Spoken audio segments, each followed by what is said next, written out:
Oi gente, tudo bem com vocês? Hoje nós vamos estudar um pouco sobre o assunto Brasil, país com desigualdades sociais. Então vamos começar. Aqui a gente vai falar primeiramente um pouco sobre as características da desigualdade. Então vamos lá. A desigualdade social está presente em praticamente todo o território brasileiro. O Brasil, como todos nós sabemos, ele é um país de dimensões continentais, composto por 5 regiões, e todas elas possuem seus aspectos de desigualdade social e econômica, certo? A gente pensa que a desigualdade está apenas, por exemplo, a região sul é uma região melhor economicamente, a região nordeste é uma região mais pobre, que tem menos condições econômicas. Mas não, dentro de cada região, cada estado, cada cidade, a gente tem a presença dessas desigualdades sociais, certo? Muitas vezes dividida pela questão das classes sociais. E como é que nós temos isso? As características disso. Nós temos distribuição desigual da renda, ou seja, a quantidade que cada pessoa recebe por mês, por ano. Enquanto pessoas recebem milhões, outras recebem nem o suficiente para sobreviver, tem que ficar dependendo de ajuda do governo. Precárias condições de moradia, como nós vamos ver uma foto já, uma imagem mostrando essa questão da moradia, o seu lar, o ambiente, a questão do saneamento básico. Elevado índice de mortalidade infantil. Quando uma população ela tem baixas condições econômicas, há riscos de ter uma maior taxa de mortalidade infantil, que é a criança morrer antes de 1 ano de idade, certo? Analfabetismo, porque muitas vezes as crianças deixam de ir para a escola e tem que trabalhar, crianças, jovens, adultos. E a desnutrição, sem dinheiro, sem trabalho, também não tem alimento e causa o que? A desnutrição.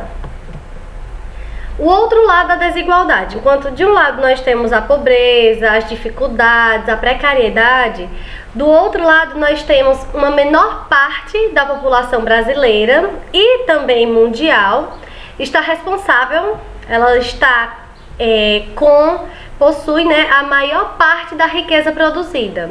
Ou seja, menos pessoas com maior renda, enquanto o restante da população tem que dividir o mínimo, o restante, as migalhas que sobram. Essa população ela é privilegiada, tem casas luxuosas, acesso a melhor educação e saúde, grandes propriedades rurais, casas, condomínios, chalés e bens materiais de alto valor. Aqueles carros importados, tem uns que tem jatinho particular e etc. A criação, e com isso, gente, de um lado, uma população que fica lá em cima, a elite, e outra totalmente explorada, o governo resolveu fazer a criação de programas para diminuir a pobreza e baixa renda. Como a gente conhece, o mais popular, mais atual, o Bolsa Família, Isso aí é uma forma de criar um programa que diminua esse tipo de problema, mas resolve? Não, porque o interessante seria criar formas de tirar essa população dessa situação emergencial de pobreza, dando o quê? Educação, saúde, qualidade de vida, para que elas possam ter emprego e se sustentem sozinhas. E não ficar dando uma quantia todo mês para que essas pessoas acabem ficando dependentes disso. Aqui nós temos um gráfico mostrando o rendimento da população em idade ativa no ano de 2015. Esses dados, gente, eles são feitos de tempos em tempos. Então, no caso, esse aí é um dos mais recentes, que é o que tem no livro de vocês, que é do ano de 2015. Então, vamos ver. Aqui, como vocês estão vendo, 0,5% da população ela recebe mais de 20 salários mínimos. Ou seja, o mínimo da população recebe mais de 20 salários mínimos por mês, certo? Nesse roxinho aqui, ou nesse amarelinho aqui mais claro que vocês estão vendo. Nesse roxinho nós temos aqui, ó, 2% da população sem declaração de rendimentos. Não se sabe o quanto essa população ganha. 48%, esse amarelo mais escuro, maior, de sem rendimento até um salário mínimo. Ou seja, 48% da população brasileira não recebe nada ou recebe no máximo um salário mínimo. 25,5% recebe mais de um até no máximo 2 salários mínimos. 18% recebe de 2 a 5 salários mínimos. Esse rosinha aqui, 4,5% recebe de 5 a 10 salários mínimos. Esse verdinho aqui recebe de 1,5% da população recebe de 10 a 20, certo? Enquanto nós vimos, né, no começo, 0,5, menos de 1% da população recebe valores exorbitantes, enquanto praticamente metade não recebe nada ou recebe o mínimo. A desigualdade é visível na paisagem. Nós temos, gente, enquanto nós temos de um lado moradias em condições super precárias, isso aqui é na cidade de Londrina, no Paraná, essa imagem aqui. Nós temos, vocês estão vendo aí a questão até de encanamento, de tudo essas coisas de saneamento, água, energia, tudo muito precário. Enquanto de outro lado, nós temos esses condomínios luxuosos. Esse aqui também é na cidade de Londrina, no Paraná. Isso foi do ano de 2016. Essa aqui são moradias luxuosas. Então a gente vê na mesma cidade, olha o disparate. Olha a diferença de condição de vida de uma mesma população da mesma cidade, certo? Para mostrar também, gente, um pouco sobre a questão da população brasileira, nós temos que analisar a questão da pirâmide etária. E o que é essa pirâmide etária? Ela é uma pirâmide que ela é construída, de um lado são homens, de outro lado mulheres, certo?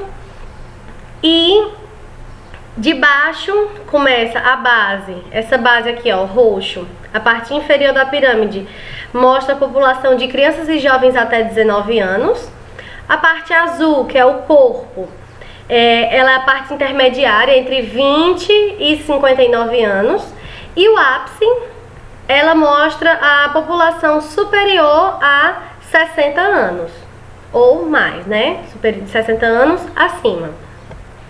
E essa pirâmide, ela mostra muito sobre as características do país. Por exemplo, essa pirâmide atual do Brasil, que é de 2015, ela mostra que o Brasil é uma economia, né, um país emergente.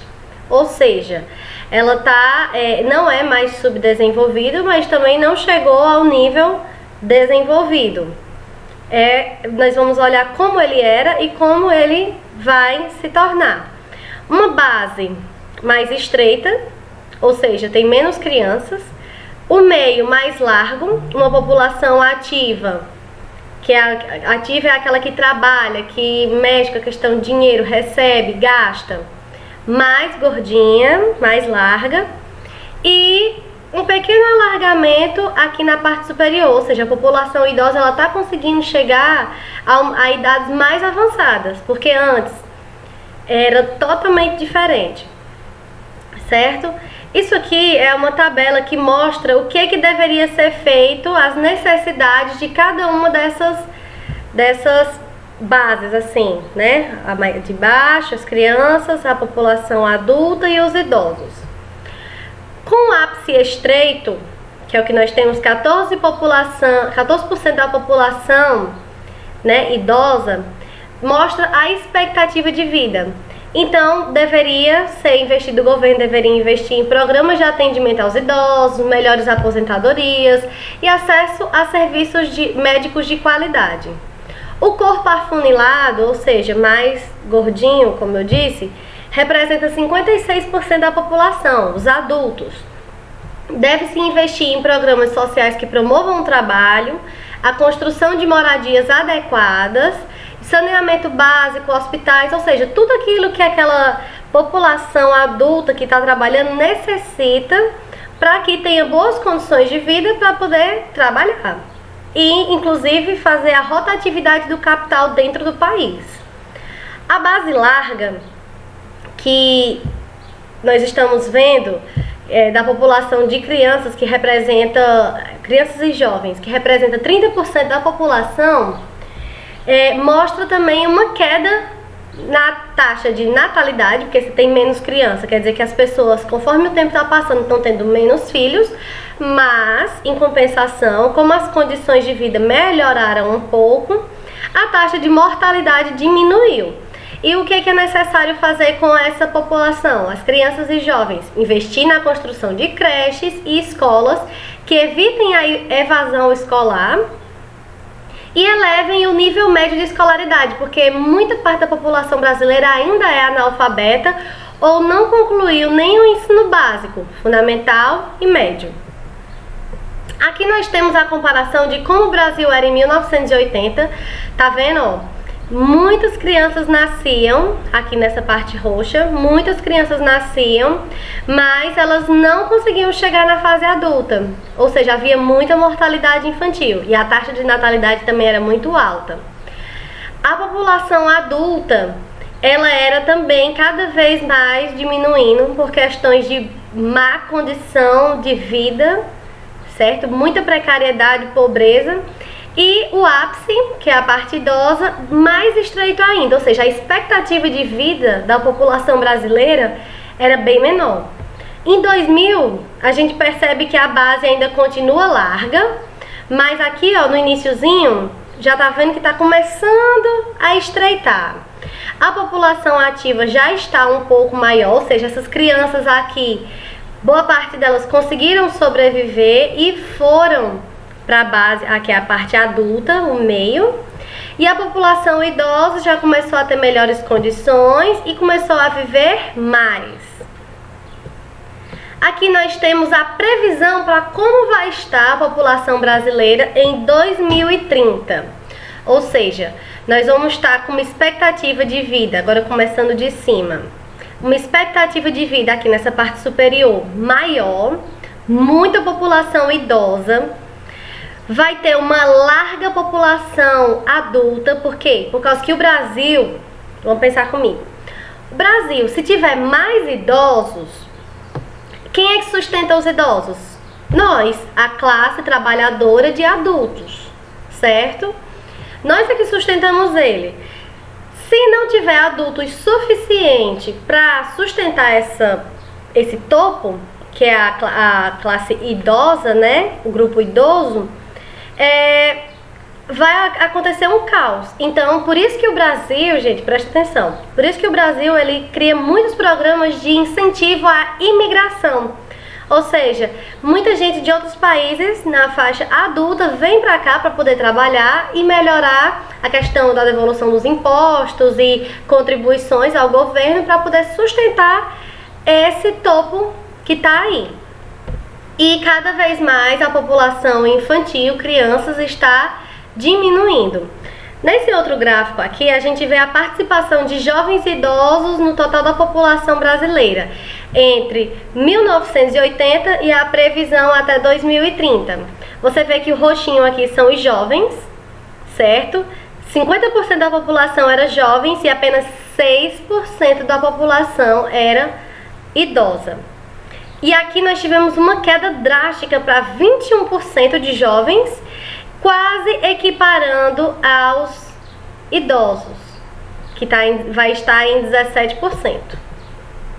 Espero que vocês tenham entendido um pouco mais sobre a questão da desigualdade social no Brasil, das classes, e também da questão do funcionamento das diferentes idades e faixas etárias no desenvolvimento da economia do país.